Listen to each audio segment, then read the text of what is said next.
Welcome to another episode of Brokering Lifestyle, where we delve into the lives of those who not only excel in their careers, but also make a significant impact in their communities. I'm your host, Connie Dornan, and today I'm thrilled to introduce a very special guest, Paul Konrad. Paul is a 9-time Emmy Award-winning television weather anchor for Chicago's top-rated WGN Morning News. He started at WGN in 1996 and currently anchors the 6 to 10 a.m. segment of the morning news. But beyond the camera and the spotlight, Paul has been passionately involved in a cause close to his heart, supporting individuals with autism and other cognitive challenges. For the past 4 years, Paul has dedicated himself to understanding and addressing the trials faced by families when their child is diagnosed with autism. His journey led him to collaborate with his brother, Jason Konrad of Konrad Construction, and other business leaders in Aurora in developing an innovative living community known as Bloomhaven. Bloomhaven is not just any community. It's a groundbreaking independent living facility for high-functioning adults with autism and other intellectual disabilities. It's part of a larger vision encapsulated in the Weston Bridges project. This initiative reflects a commitment to creating a supportive and empowering environment for those with cognitive challenges. Paul's involvement took a new turn when he met Andy Hubble, who leads Achieving My Best Life. This remarkable nonprofit is dedicated to helping individuals with intellectual disabilities live their best lives, embodying the essence of its name in every aspect of its work. The efforts of Paul and his team have recently been recognized with the prestigious 2023 Landmarks Illinois Richard H. Driehaus Foundation Preservation Award for Adaptive Reuse. Bloomhaven, being a beacon of hope and transformation, also received the Legacy Award, showcasing the immense power of preservation and adaptive reuse in creating positive societal change. Today, we're honored to have Paul Konrad with us to share his insights, experiences, and the profound impact of his work in making a difference in the many lives, including my own, and we'll get to that in a moment. Paul, welcome to Brokering Lifestyle. Well, thank you so much for having me. I'm really honored. Thank you for that incredibly kind introduction as well.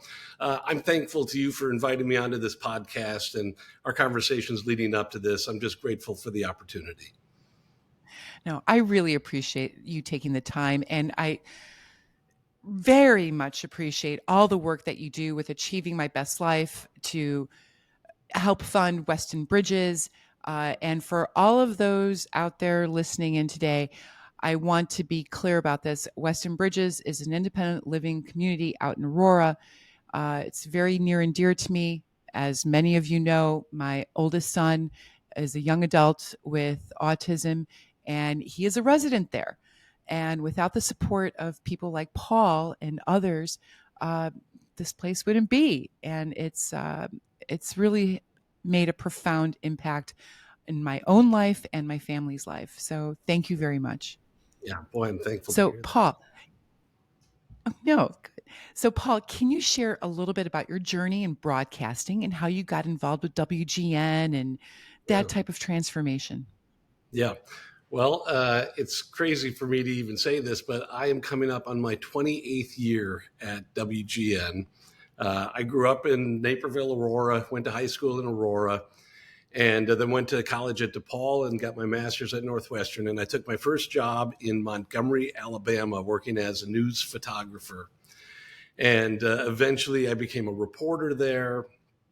And then through a series of circumstances, I wound up having this desire to figure out how can I be involved with the weather at this station in Montgomery. So I had a guy who was a great mentor who took me under his wing, and I worked under him, and he trained me everything about weather that I would ever need to know. And about a year after that, I started doing weather in Montgomery, did that for, I think, 3 or 4 years. I came back to Chicago in 1992, I think, for CLTV, which was a 24-hour news channel. I was there for 2 years and then went to Tampa, Florida to work with ABC, was there doing weather there for a couple of years. And then 27 and a half years ago, I got the call and the opportunity to come back to WGN. And it has been complete joy and blessing for me beyond what I ever could have expected. So I'm grateful for my time at WGN and all that it has afforded me. Oh, that sounds absolutely amazing. And then tell me, can you share with our audience and with me some your memorable moments in your broadcasting career? Something that Uh, just a yeah, highlight. it's, I have to say, to me, my job feels like, when you're a kid and you get to go on a field trip and you kind of get that day where you get to see an up front and close view of whatever it might be. And to me, to a great extent, my job every day feels like it's this field trip where the people who are influential in our culture, whether it be politically or entertainment or sports or whatever it is, those people wind up showing up in our studio every day. And whether it's the Secretary of State for the United States or a local politician or some big celebrity, whoever it is, um, I've had I had this front row seat in meeting all of these people. And one thing that is true about me is that I am about as unaware of like entertainment celebrity, whether it's musicians or actors or whoever it is. I have zero interest in any of that and zero knowledge. So I've probably met a ton of really famous people that I couldn't tell you who they were or why they were important. But I think that's been the beauty of the job for me, is to kind of have this front row seat into that world. But more significantly, I've had this opportunity to work with people for a long time, like Larry Potash and Robin Baumgarten. All of us have been there between 28 and 30 years. And it's such a rarity for TV stations to keep people together for that long. And for those people to have this kind of long-term success is pretty rare. And it's just been this remarkable joy and blessing to also beyond be able to work with those two and Pat and the whole crew of people, but to also be able to have friendships with them where we authentically care for, love each other, and have enjoyed being in each other's lives. It's been remarkable. Well, you don't have to worry about not knowing the major celebrities. Thank God you've got Dean Richards by your side, and he'll Yeah. point you out in the right direction. So Yes. you're good. Yeah. Yeah. I'm Don't covered by worry. all people around And me. Yeah. and I'm here for the music guys. Okay, so Good. I can tell you Good. Because anything you need to know I'm about clueless music. on them as well. No worries. So let's dive in here. So can you Yeah. share the story behind Achieving My Best Life and its mission? How did you get involved? Yeah. Tell our audience about that. Yeah. So about 4 or 5 years ago, my youngest brother, I'm the fifth of seven kids, by the way, and I've got three brothers. I'm thankful for all of them. But my youngest brother came to Wow. me maybe 4 or 5 years ago and said, "Hey, I want to drive you to look at this project that I'm thinking of taking on." And so we drive to East Aurora, which is where my dad grew up. My dad went to East Aurora High School. And in my childhood, when we went to visit my grandmother, we would always end up in East Aurora.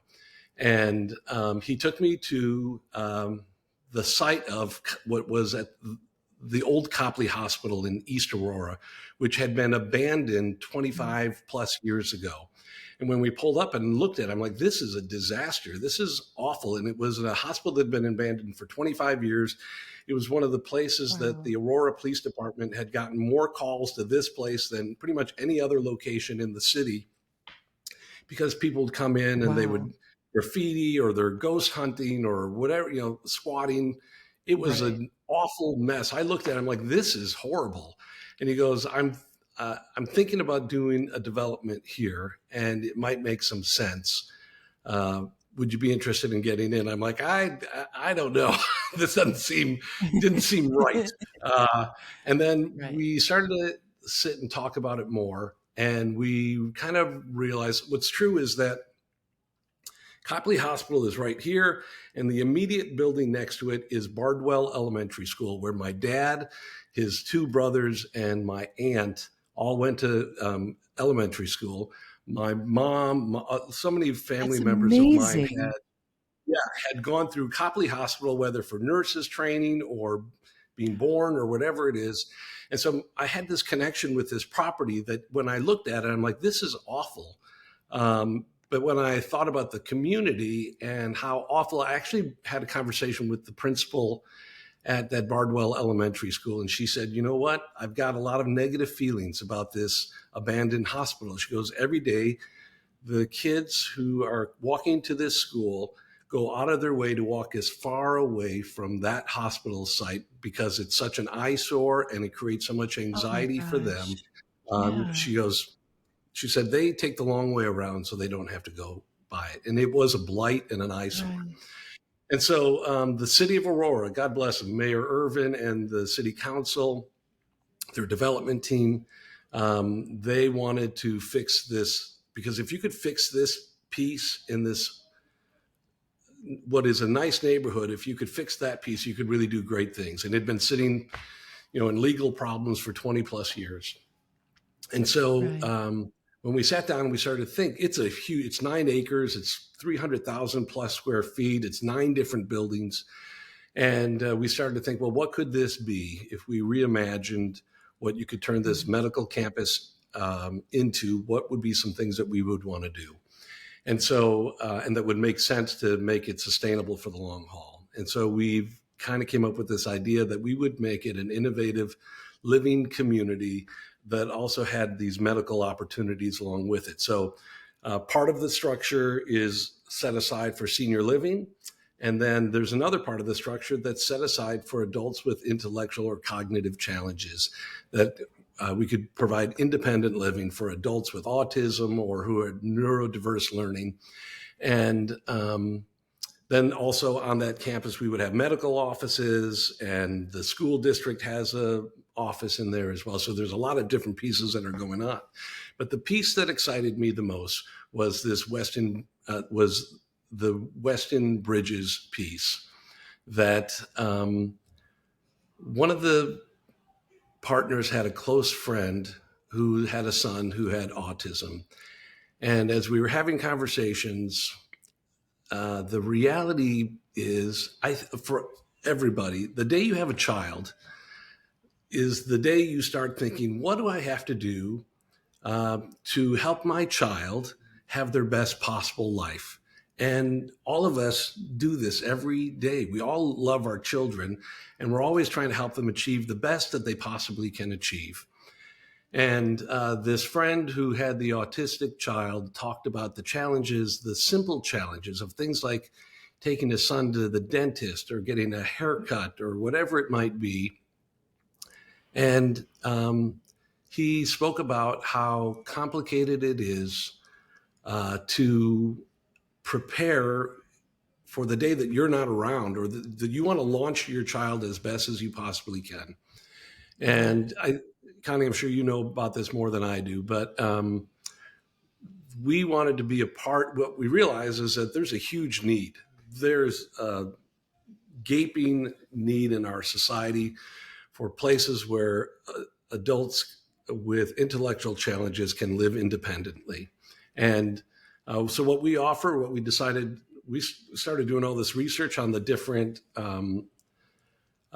facilities that are out there across the country, and there's not a lot. The reality is there's few. And so we thought, well, this is an opportunity to create something that it has high need, but also has like high value. And for me, and I think all of the partners in this group, this piece of we're really doing something meaningful and good that will help people achieve their best life. And so we opened up Weston Bridges. I've kind of lost track of time. I don't know if it's been a year yet or not. Probably not, but It's been a little, I think it's been a little over a year now. a little over a year. All right. Yeah. And our executive director, a guy named Andy Hubble, he has been simply amazing. I have so much respect for this guy. He has a son who's got autism. But he, for I don't know how long, has been engaged in this process of saying, what can I do to help other families like mine help their kids achieve their best life? And as he has demonstrated such care and compassion and competence in this arena, I've thought, so he started up this foundation, Achieving My Best Life. And so for me personally, I'm like, I want to do everything I can to help this guy continue to have the impact and success on the lives of families that are impacted with autism or whatever the cognitive challenge is. And so that's how we got going with it. And we're long into, to me, it feels like I've been doing this for like 20 years, but I know it's been like 4 or 5, and I'm glad you cleared up. We've been open for a year or so. But Yeah. it's been really encouraging for me. It also has been eye-opening for me, and it has created a softer spot in my heart for people facing challenges than I probably ever would have had I not been involved with it. I could tell you from as a mother of an autistic adult son that I was told when he was quite young that he was not going to achieve anything at all, that he wouldn't be able to hold down a job. He's going to need, he wouldn't be able to live on his own. Horror stories. And I am sorry, I refuse to believe that because I'm his mother and I know what I gave birth to and I know what he can do. The problem that we face is we don't have resources here in the state of Illinois.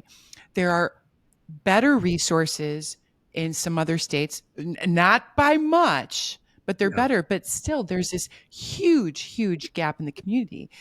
And thank heavens, I was having this conversation with a friend who's also a client of mine, Lauren, and before I even knew about Weston Bridges, and she called me when she got back from vacation in Florida. She had met some woman on the beach in Florida who happened to be from Glenview, and she's like, Connie, there's this place in Aurora.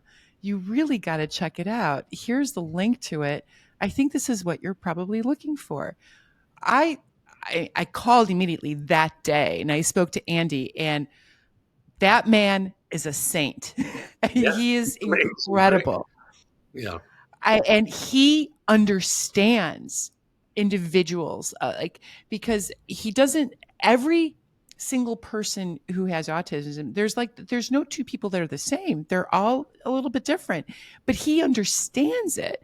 When he met my son, he knew exactly how to speak to him, how to present himself to him in order to get what he needed out of him for him to succeed.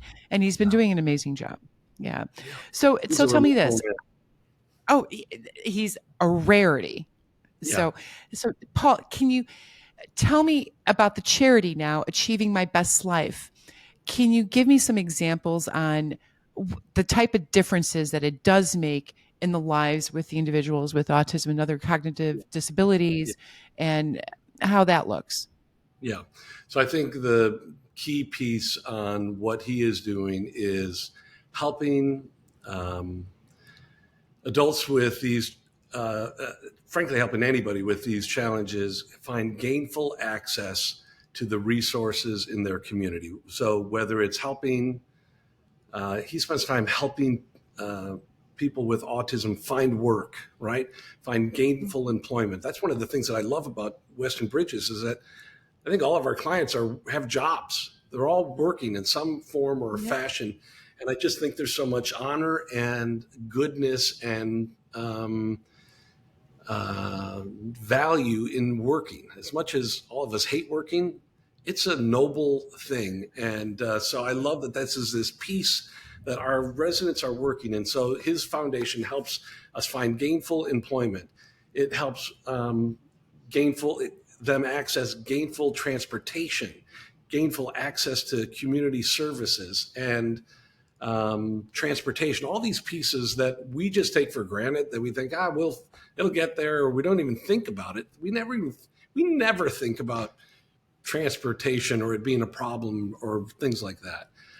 And so that's what his foundation does. It just, frankly, he sits with people and says, hey, how can I match you up with the things that are out there, and he understands it and knows how to move people into having their best possible life. And what we take for granted because we're employed or we can find gainful employment, for this community, it really gives them a sense of independence, that they are achieving something, that they don't have to rely on mom, dad, guardian, brother, sister, or anybody else to give them a ride to get to work. And they always Yes. have to ask. They don't want to do Yes. that. They want to be on their own.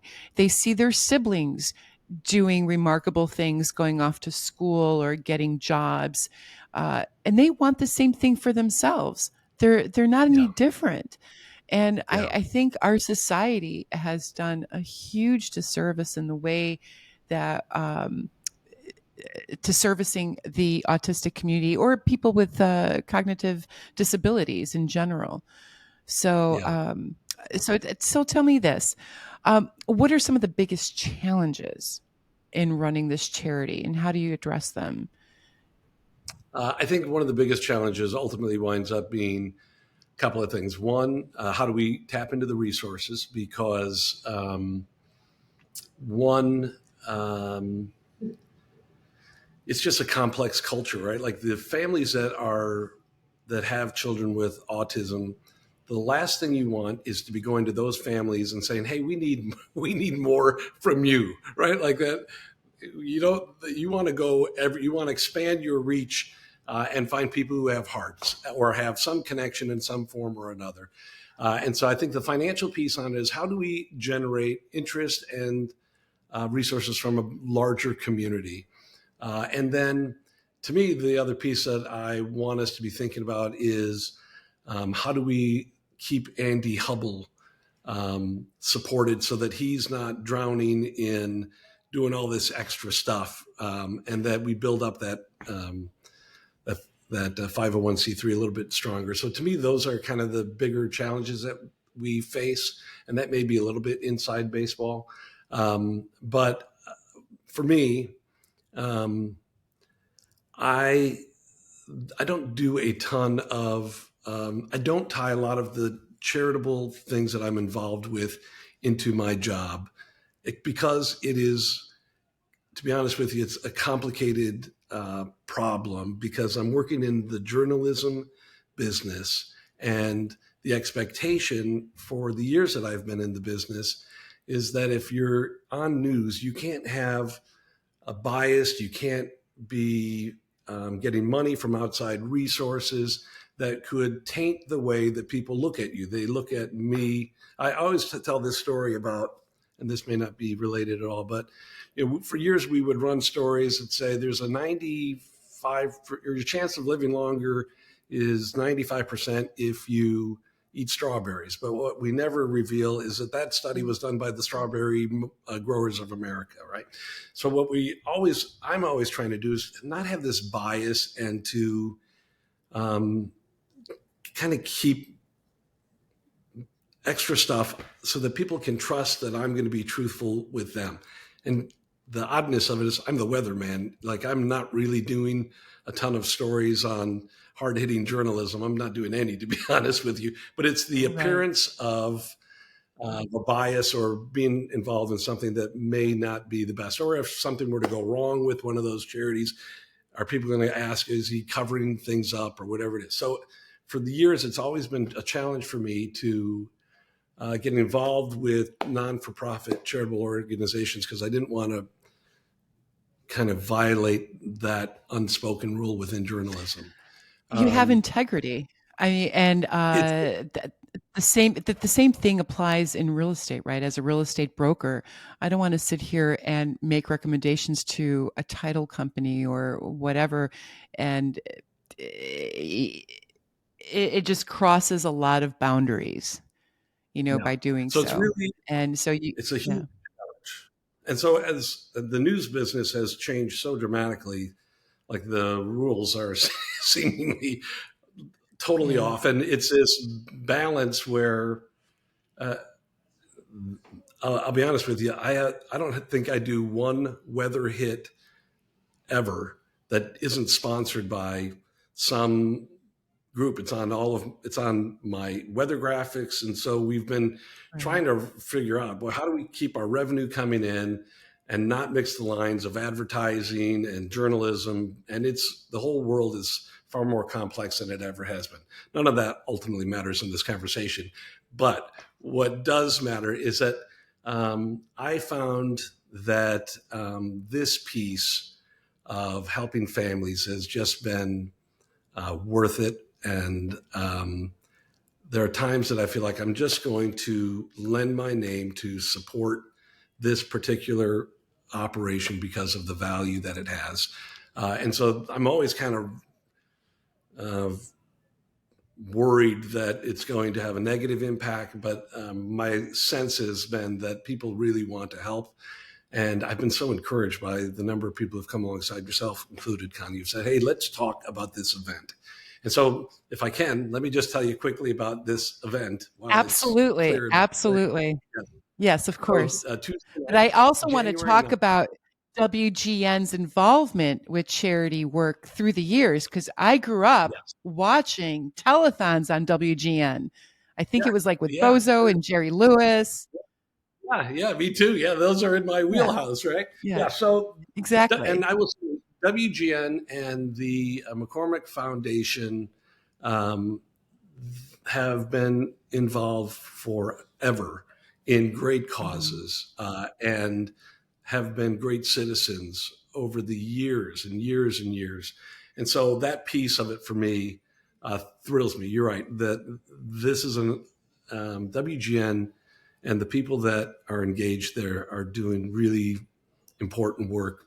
A lot of it that we never even see. Anyhow, um, Agreed. so this event, Let's talk about which the is event on Tuesday. yes, Yay. yeah. So Tuesday night, January 9th, at 7 o'clock p.m., we're hosting an event called Achieving My Best Life. And it's at the MAC, which is the Morgan Arts Complex in the heart of Bridgeport. It's like 36th and Morgan. And it's this very cool art gallery that let me give you the backstory, because the backstory to me is impressive. This guy came to me and he said, hey, I'm doing this event and we'd like to raise money. All the money that's raised through this, we just want to give it to Achieving My Best Life. And I'm like, wow, that's a very Yeah. generous and kind Oh, gift. And the guy who came to me, uh, it's his stepson, or he's got a relationship with this young man who's got autism. He says, I want the resources to go to whatever you think would be best, which is how I came to approach Andy about Achieving My Best Life. So anyhow, a guy named Michael Bonner, who worked for Maggiano's for years and for Let Us Entertain You. He's opened up a catering business, CMB Catering, and he is going to be doing food there. Like, we're eating some good food. He's got a carving station, but I was meeting with him, and there's great great. food at this event. So he's helping the people from Dolce Trattoria and Dolce Bakery, which have a shop there at the MAC. They've gotten involved. They said, anything that comes in, we want you to have for this organization. And then the people at the MAC have opened up their doors for us to be able to have the event there. So it is That's this, fantastic. it's really great. It's this Tuesday from 7 to 10. Dean Richards from WGN Radio and TV, he's going to be our MC. We have a band that's going to be playing. And what's really been touching for me is my coworkers who've come along and said, hey, I'm going to be there. So our newest traffic reporter, Brett Vickery, is going to be there. Mike Toomey is going to be there. And so there would be a good presence from the WGN morning people. And it'll just be a nice, intimate evening. I'm going to talk for a little bit. Andy Hubble will talk for a little bit. And then some other people. It's not going to be a long talk fest. Those are the worst. But it would be a nice evening for everyone to kind of get together, have some great food, and hear some inspiring stories. Well, you forgot another important person that's going to be there on Tuesday night. C'est moi. I'm going to be There we there. go. Yeah, awesome, Connie. Hey, Thank you I'm so much. totally looking forward to this. And for your Yes. North Siders that are listening on this podcast, let me tell you, it's only 36 minutes. Okay. So it's only a 36-minute schlep. I've never been to Bridgeport. This will be my first time, but Yeah, I'm totally looking forward to it. And I think the next event that you guys have should be up here on the North Side. we're on. You say where and when we're there.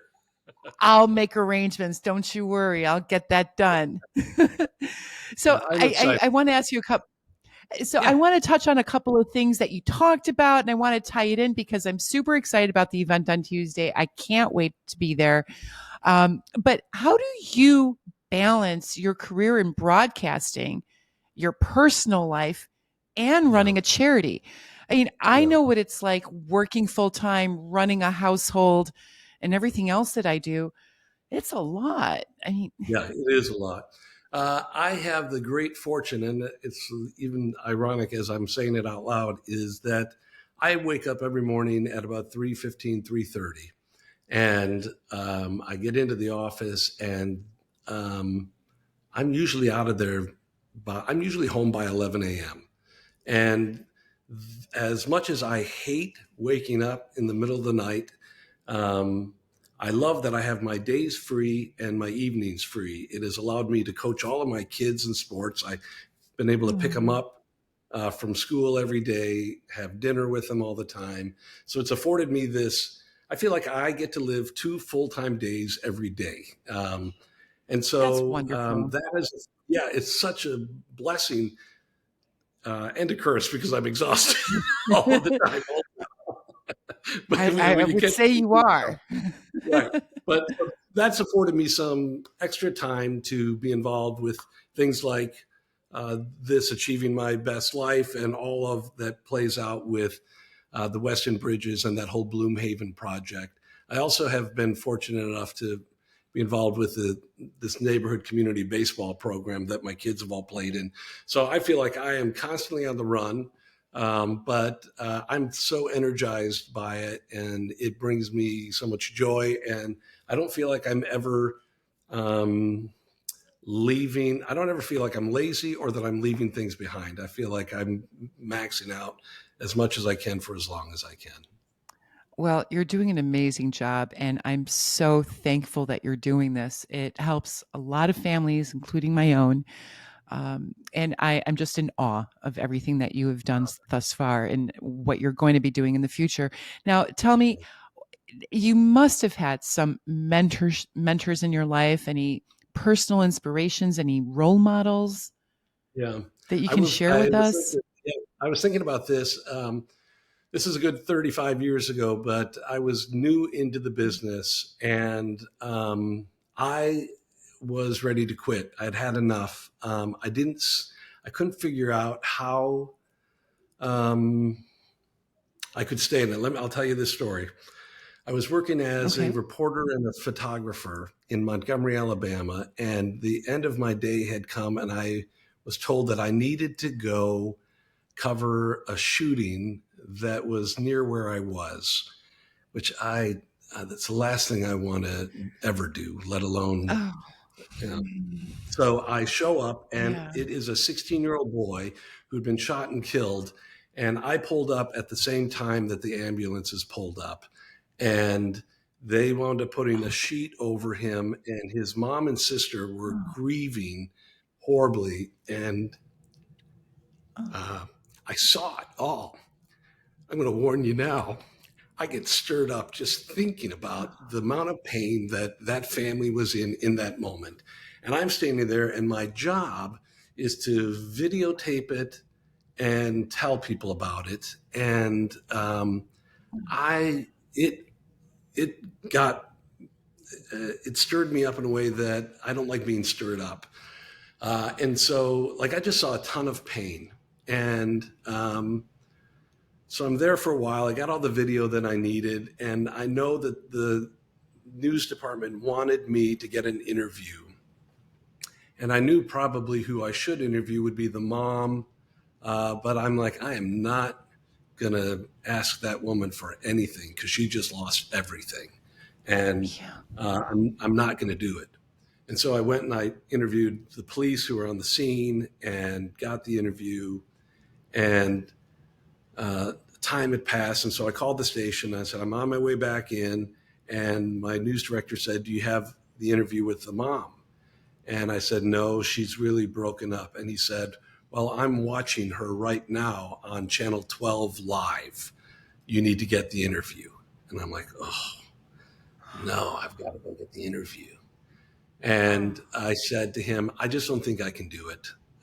That's too much for her, and I don't think I can do it. And he says, it's not a problem. Just turn in your gear at the end of the day, and today will be your last day working at the station. And I'm like, okay, I'll get the interview. So somehow or other, I had to figure out how am I going to what I really want to say is, how am I going to compromise my values enough to get this interview with this lady to keep my job? And so I didn't have really any options. So I got my gear out and I walked up to the mom and her sister, and I offered them my condolences. And what I said was, maybe there is something that you can tell me about your son that will help us find out who did this.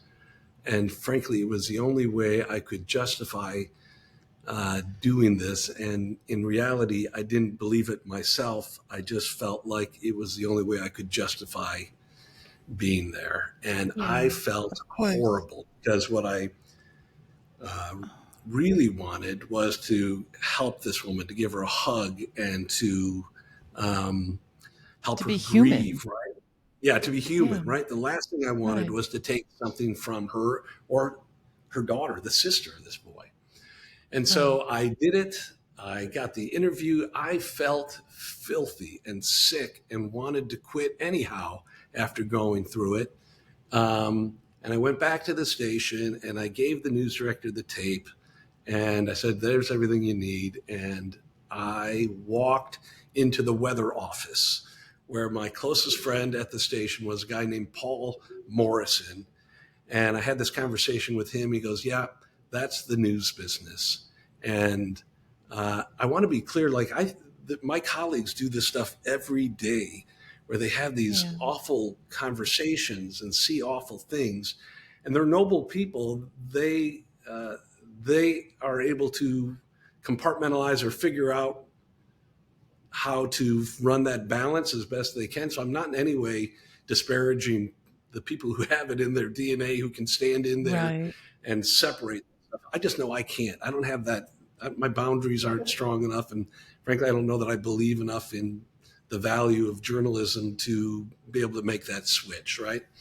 And Right. so I went and I sat and I talked to my friend Paul Morrison, and we kept talking and talking. He goes, you really should think about coming into the weather office and pursuing, if you want to stay in the news business and not be confronted with that kind of stuff, to have control of your schedule, have some independence.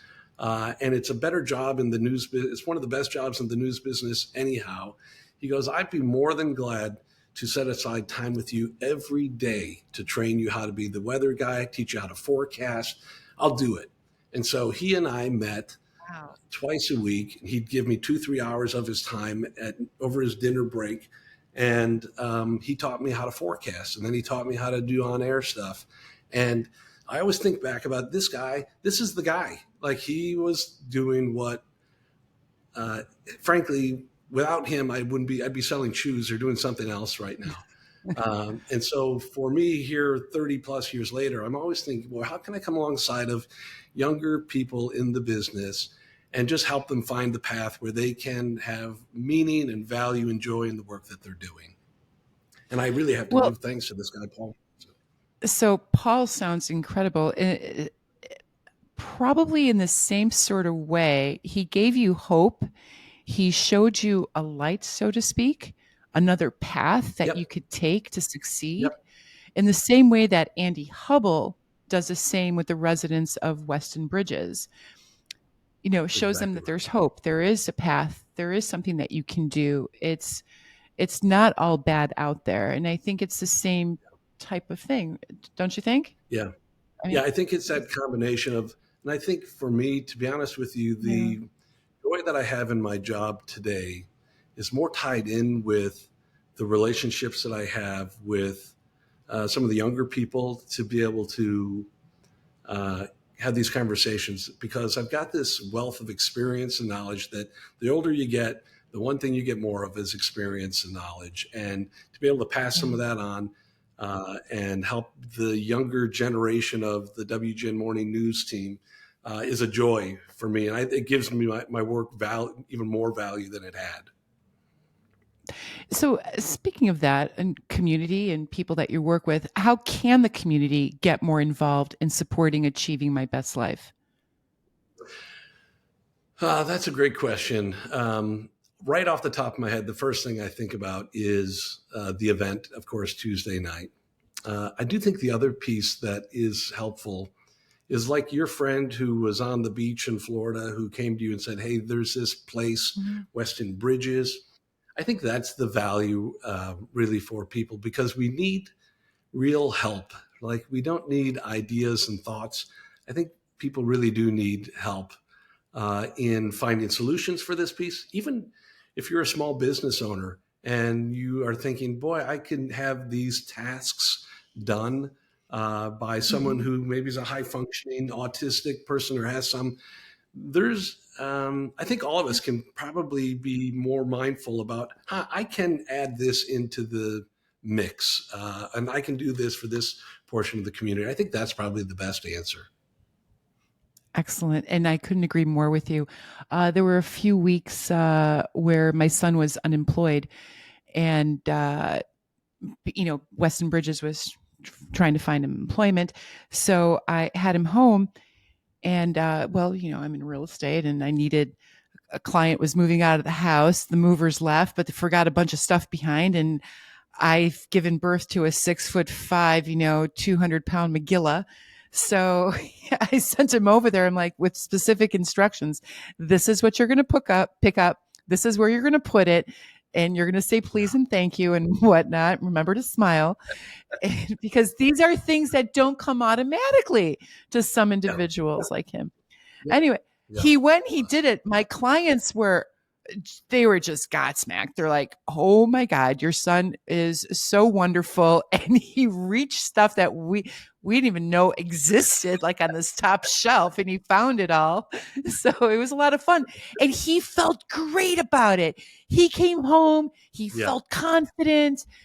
This is what we're trying to do. And if there's like a small business Yeah. out there or even a big business out there, you've got some tasks that folks like this can do it because you can't find other people to do it. Hey, give Weston Bridges a call. Yeah, So absolutely. now And final thoughts, yeah, some Andy final Hubble, thoughts. Oh, go yeah. ahead. Well, just I wanted to So say, if you're thinking yeah, yeah. about how to reach Andy Hubble, Weston Bridges is the best way access point. He's running that place. And he runs it smoothly. Very, very smooth Yeah. operator. So my final message, what message do you have that you would like to share with our listeners, both about your work and the causes that you support with achieving my best Uh, life? I think it's probably two pieces. There's this one piece of just thankfulness, and to say thank you, and to express my gratitude for the volume of people. I work in the news business, which is filled with so much bad news, and you can get into your head that the whole world is going to hell in a handbasket. And um, I have to be intentional to stop and say, I'm getting all this negative news and we're formulating it and putting it out there. But the reality is that that's not our full world. Our full world is filled with people who are doing great, amazing things, who are giving and caring and serving uh, and loving and like doing these unselfish acts. And so I start with that, with just this gratitude of thank you for so many people who've come alongside and said, hey, I want to support this, or how can I come alongside of you. So I think that's my biggest message. And then the secondary message would be, let's keep being mindful of the world around us and how different it looks for different people. I'm always challenging my kids. When I was growing up, um, the message that my parents continually pressed on me was to never judge anybody unless you've walked a mile in their shoes. And regretfully, I feel like our culture, we're not in that place anymore. We're more in the business of just canceling and judging people as fast as I we know. can. Isn't it Uh, awful?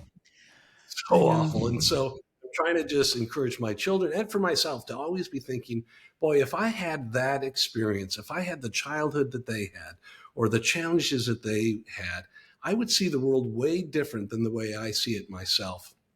And so I think my challenge for our community is to be thinking about these families whose children are either on the autism spectrum or have some cognitive challenge. If we can find enough space to be thinking, boy, what are the challenges that they face, and be able to tap into some of the God-given empathy that we have in our hearts, I think that will move us quicker and faster and longer in being more caring and kind and loving people. And that, I think, ultimately will wind up being a bigger part of the solution. Well, from your mouth to God's ears, Paul. I've been on this journey for 24 years. There's not a lot of people out there that do the work that you do, the work that Andy does. There are, I'm not discounting the ones that are out Yep. there, but there's very, very few. And one of the things that I come across pretty often is the lack of empathy from what I call neurotypical people, like, people that are Yeah. not affected by autism Yeah. and cognitive disabilities. And Yeah. they're, just because someone may present themselves as quote unquote normal, whatever normal really is, Yeah. uh, just, they still have feelings. I mean, you Yeah. can't treat people like that, regardless of Yeah. who they are and what they are and what they've done. So, you have to take a step back and think, okay, why is this person presenting themselves like this? Something must have led them to this, and, Yeah. and I think if we have more understanding and compassionate for our fellow human beings, I think this would be a much better world, and we wouldn't see the catastrophes that we're seeing today. So, 100%. and there's a lot of people in this canceled culture that has really annoyed me. People that I used to listen to on the radio, and they're no longer around. Right. So, Right. because of something really innocuous. Right. It's a Anyway, weird world we're in. Yeah. it Definitely. really is. Anyway, Paul, thank you so much for joining me today. I Oh, really appreciate it, and I will see you on Tuesday. Really looking awesome. forward to tomorrow night. Thanks again so All much. I right, appreciate you including me in this. my pleasure. Take care. Bye. Bye.